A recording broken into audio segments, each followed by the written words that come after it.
ऐसी रिपोर्ट्स हैं कि बाल्टिक स्टेट लिथुआनिया ने भी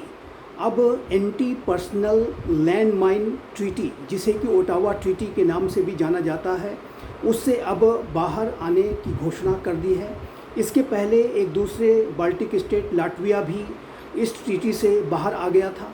और अब लाटविया के द्वारा ऐसे जेट्स को की मेज़बानी करने की बात भी कही जा रही है जो कि एटॉमिक वेपन्स को कैरी कर सकते हैं। जाहिर है कि ये दोनों राष्ट्र नेटो के सदस्य हैं और नेटो के ये जो सदस्य राष्ट्र हैं वो अपनी अपनी जो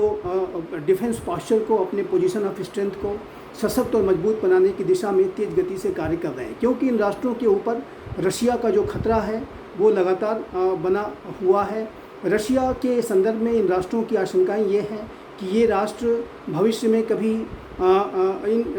इसके ऊपर हमला कर सकते हैं और ये जो राष्ट्र हैं वो अपनी पोजीशन ऑफ स्ट्रेंथ को, अपने डिफेंस पोस्चर को स्वयं से भी मजबूत कर रहे हैं। और इसी प्रक्रिया में उन्होंने जो अपने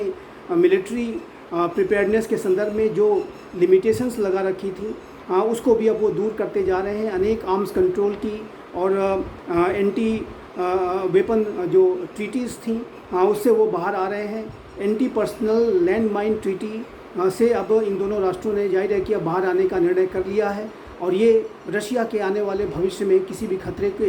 को ध्यान में रखते हुए अपने आप को, अपनी पोजीशन ऑफ स्ट्रेंथ को, अपने डिफेंस पोस्चर को सशक्त और मजबूत बनाने की प्रक्रिया में ही ऐसा किया जा रहा है। तो ये स्पष्ट है कि ये जो दोनों राष्ट्र हैं वो अपनी अपनी सुरक्षा को लेकर के और भी अधिक तैयारियां करेंगे और हालांकि ये नेटो के सदस्य हैं, इनके ऊपर कोई अगर खतरा आता है तो पूरा नेटो इसे रिस्पॉन्ड करेगा, लेकिन नेटो के जितने भी सदस्य राष्ट्र हैं वो अपनी अपनी पोजीशन ऑफ स्ट्रेंथ और डिफेंस पोस्चर को भी सशक्त बना रहे हैं। नेटो में भी अपना वो जो कंट्रीब्यूशन है वो 5% तक ले जा रहे हैं और जाहिर है कि रशिया की तरफ से पूरे नेटो को भी चैलेंज किया जाता है और रशिया के राष्ट्रपति व्लादिमीर पुतिन की ये जो मंशा कि वो पूर्ववर्ती सोवियत यूनियन के गौरव को हासिल करना चाहते हैं, जाहिर है कि ये जो लाटविया, एस्टोनिया जो कि सोवियत रिपब्लिक का पार्ट थे, उन्हें फिर से रशिया अपने में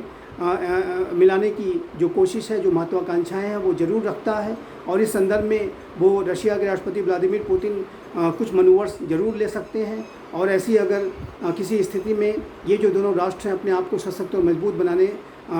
बना करके रखना चाहते हैं ताकि कोई भी रशिया की तरफ से चैलेंज आए तो उसका वो स्वयं से मुकाबला कर सकें और नेटो को भी इस प्रक्रिया में वो जाहिर है कि मदद कर सकें और उसे और अधिक सशक्त और मजबूत बना सकें।